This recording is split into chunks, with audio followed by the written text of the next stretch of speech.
a desoneração da folha de pagamentos tem sido palco de muitas controvérsias, principalmente porque recentemente o presidente da República não sancionou a prorrogação desse benefício fiscal por mais 4 anos. A desoneração da folha nada mais é do que reduzir os tributos que incidem sobre a folha de pagamentos, normalmente é atribuído aos setores ou beneficiam os setores que mais geram empregos no Brasil. Quando você onera e gera encargos sobre a folha de pagamentos, você desestimula a contratação de novos funcionários, de novos empregados. E para aqueles setores, para aquelas empresas que têm uma folha de pagamentos muito grande, que mais empregam, isso acaba gerando um custo muito elevado.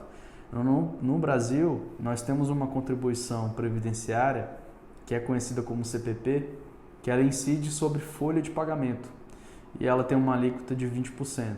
Então, se uma empresa ela tem uma folha de pagamento de R$30 mil, ela vai pagar aí R$6 mil por mês somente a título de contribuição previdenciária patronal. Fora isso, ainda existe contribuições que pode gerar em torno de 5%, que ela é destinada ao terceiro setor, né? Então, temos aí SESI, SENAI, SESC, entre outros, que são beneficiados. Além desses 20%, a empresa ela arca com mais essa média de 5%. Então, temos aí uma média de 25% sobre a sua folha de pagamentos. E para não desestimular essa possibilidade de frear e de redução de empregos, há alguns anos atrás, há 12 anos atrás, se criou uma lei, né, para reduzir os encargos sobre essa folha. Então, alguns setores foram beneficiados, eles saíram, né, desses 20% sobre a folha de pagamentos para até 4% sobre o faturamento, a receita bruta, né? E isso gerou uma redução desse encargo previdenciário para esses setores. Hoje nós temos diversos setores. No início, alguns setores eram beneficiados, não eram muitos, e hoje a gente tem mais de 10 setores que são beneficiados com a desoneração da folha. Com o veto do presidente da República em não prorrogar por mais 4 anos, surgiram aí diversos debates acerca das vantagens e desvantagens de se desonerar a folha de pagamento dessas empresas. Eu vi um estudo do IPEA, inclusive até uma entrevista do responsável, do coordenador dessa pesquisa, indicando que, na verdade, a desoneração da folha ela deixou de arrecadar 130 bilhões de reais nos últimos 12 anos e não trouxe nenhum benefício significativo para a economia, né? Ou seja, ela não aumentou os empregos. E eles levantaram, inclusive, que nos últimos anos o percentual de aumento de empregos, o setor que mais teve um aumento de empregos, que foi responsável pelo maior aumento de empregos no Brasil, foi o setor de comércio, agropecuária. Teve um outro setor que eu não me lembro qual, mas um deles, inclusive, é o setor público. E aí eles indicam que esses setores que foram que são beneficiados pela desoneração da folha, eles não atenderam pelo aumento, né, do emprego no Brasil. E que não é benéfico manter esse benefício. Mas a minha tendência é discordar desse estudo, até porque ele utilizou dados que são inquestionáveis, né? Você não questiona esse tipo de dado, porém, existem estudos também que indicam que a ausência da desoneração da folha durante todo esse período, ela teria gerado uma redução do emprego, né? Ou não teria mantido os empregos no patamar que nós temos hoje.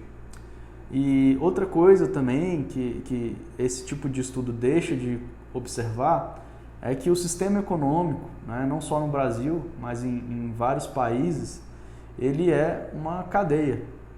Toda a produção, todo o serviço, ele é feito em cadeia. Ele depende do início ao fim de vários agentes ali, né? Para vocês terem uma ideia, um dos setores desonerados é o setor de transporte de cargas. Já pensou se esse setor voltar a ser onerado com essa contribuição sobre a folha? O que vai acontecer? Provavelmente 2 cenários. Ou eles irão, de fato, demitir mais pessoas, porque o custo da folha de salários ele vai aumentar, ou isso vai refletir no valor do serviço.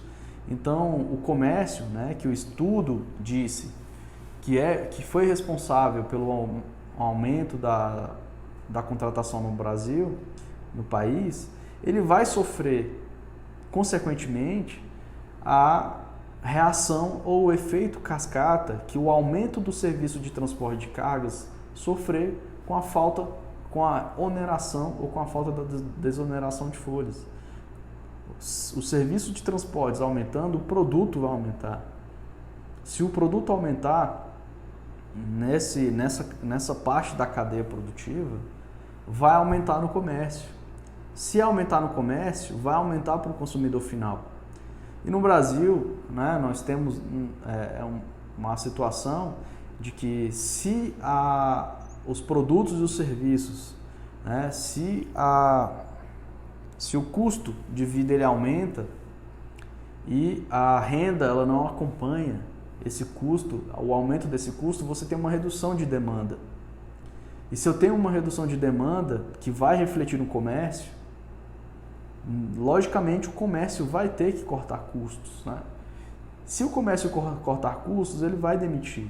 Então, o que se deve observar é todo esse consequencialismo, né, que tem relação com a cadeia produtiva, que envolve toda a malha econômica do nosso país. Estou contra a oneração da folha de pagamentos. Eu acho que você desestimula demais a contratação e o emprego a partir do momento que a empresa ela tem que pagar 20% sobre aquilo que ela contrata. Para vocês terem uma ideia, no Brasil, um empregado para a empresa, ele custa 30% a mais no Brasil do que a média mundial. Então, essa discussão ela é extremamente necessária de como nós podemos estimular a empregabilidade sem onerar as empresas em toda a cadeia produtiva, desde o início até o final.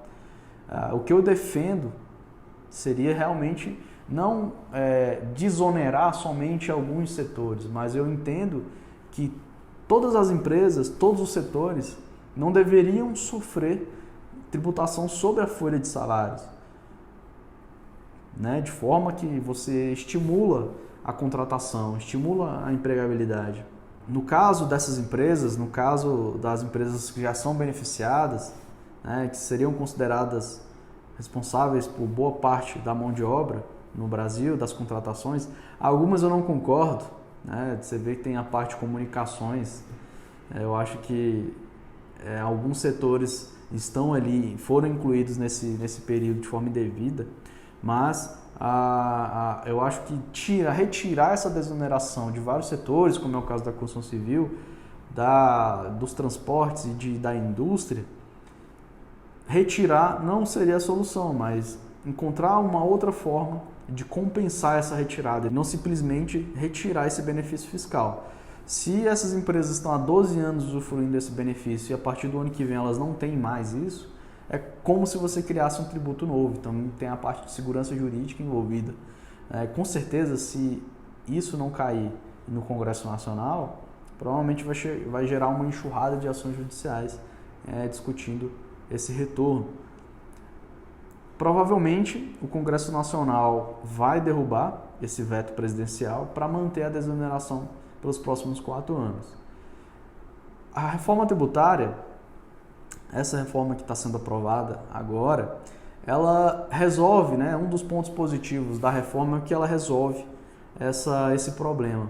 A partir do momento que ela centraliza e unifica os tributos de forma dual, né, você tem os tributos de responsabilidade federal e os tributos de responsabilidade municipal e estadual, você retira a incidência, o encargo sobre a folha de pagamentos. Então as empresas elas terão a impressão, lógico, porque isso vai gerar uma outra forma de se cobrar, de discutir a alíquota do IVA, do AL, enfim, mas você traz uma tranquilidade para as empresas de que elas tiveram uma redução com o custo de mão de obra. E eu acho que isso é muito importante.